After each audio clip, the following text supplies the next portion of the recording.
Inabot na ng dilim sa daan ng Task Force Kalikasan matapos ang sunod-sunod na inspeksyon sa 6 na farm sa San Isidro at Cabiao, Nueva Ecija sa loob lang ng isang araw.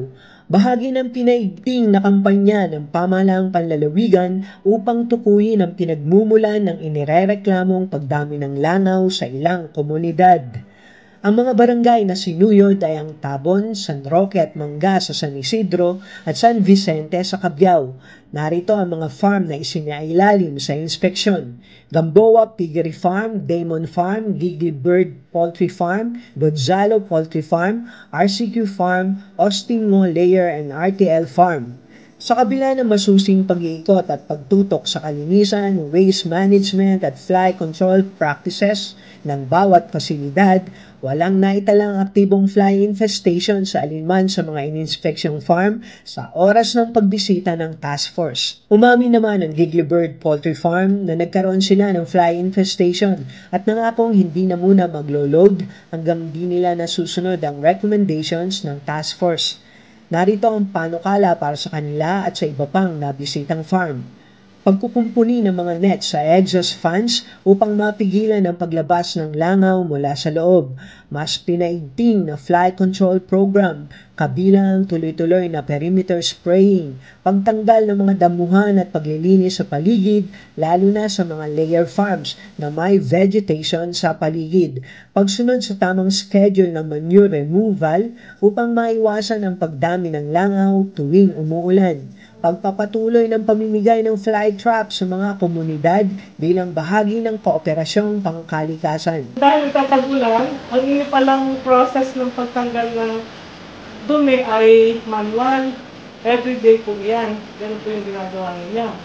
So, hindi kayo nag-apply ng largicide at saka yung mga panglango po talaga. Kung baga yung sinaglit na fly control program ay medyo hindi nasunod. Dahil yung ating fly control program ay binigay ninyo is may mga date yan application po talaga ng chemicals, hindi siya manual. So nagtag-ulan, hindi kayo nakapagtanggal. So dapat po, ang ginawa natin doon is nag-apply tayo. Kasi hindi natin natatanggal eh. So for the meantime, ganda po yung naisip din yun na kayo na yung nag-volunteer na mag-stop muna kayo ng temporary operation po. Mag-stop muna. Na-COVID ka, self-quarantine. Oo, gano'n. So siguro para ma-break lang yung cycle ng langaw dito sa farm.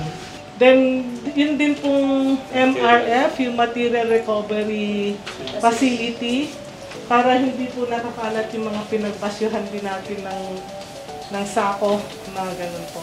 May pasadahan din tayo. Kailangan po natin ng gano'n.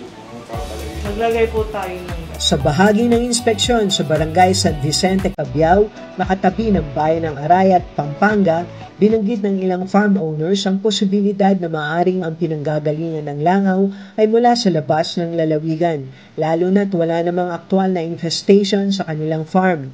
Nangako naman si Cabiao Mayor Kevin Rivera na makikipag-ugnayan sa pamahalaang bayan ng Arayat upang maipabatid ang sitwasyon at makipagtulungan sa posibleng solusyon.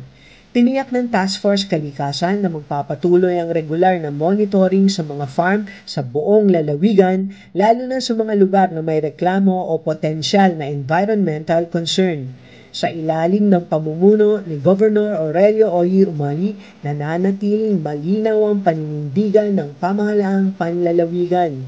Kailanman, hindi kailangang magsakripisyo ang mamamayan para sa pag-unlad ng negosyo.